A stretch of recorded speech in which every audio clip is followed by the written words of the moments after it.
Monarchs on homecoming Saturday take on Texas A&M Commerce, and it's a barn burner. With Andy Mishaw, I'm Ted Alexander, and Andy, the FCS Lions come in here with nothing to lose, and the Monarchs start playing very gracious hosts. Well, something was on fire in that game, that's for sure. It wasn't either offense at the beginning of this thing, that's for sure. Both were struggling. Old Dominion's offense right off the bat, first two plays of the game, 2 out of 3 plays resulted in a sack. That is what we were so worried about against Wake Forest, and it continued tonight. The positive about the early portion of the game was the Monarch defense. Yeah, now that's the other thing. Defense kept it up. They had played well last week. They continued to play well this week. More pressure on the quarterback. They created turnovers. They created sacks. And they played as good as you expect them to play against an FCS team coming in from Texas. On a very windy day at Cornblow Field at SB Ballard Stadium, not as easy as you might think to execute the special teams or the pass plays or really anything. Scoreless at the half. The Lions from Commerce, Texas, outside of Dallas, take a 3-0 lead.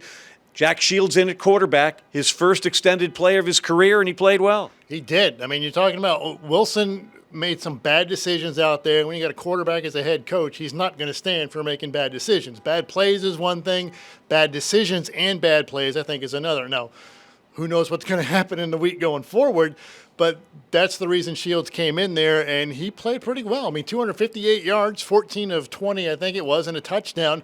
He turned it over once, too. It was another sack, but he played well for just coming in like that. It was kind of impressive to watch that. 40-yard touchdown to Dominic Dutton. Monarchs had their first lead. Ethan Sanchez would extend the lead. It was 10-3. Texas A&M Commerce comes down and rolls on down the field in the final moments. They score a touchdown. It's 10-9. They're going for 2. They're going for the win. Lamarian James, again, this guy just comes up and makes plays. That's all he's been doing all year long. He makes huge plays. Yeah, that was the best drive that Texas A&M was able to put up all night long, was that last drive. And they rolled it down the field.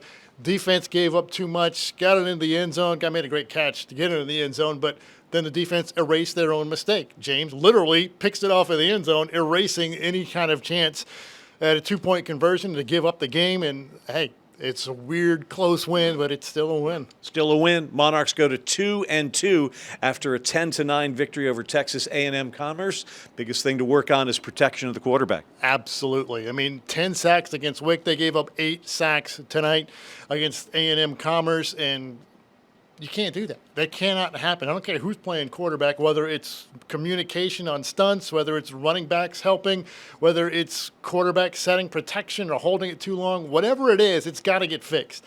18 sacks in 2 weeks is not good. Quarterbacks aren't going to survive like that. It's got to change.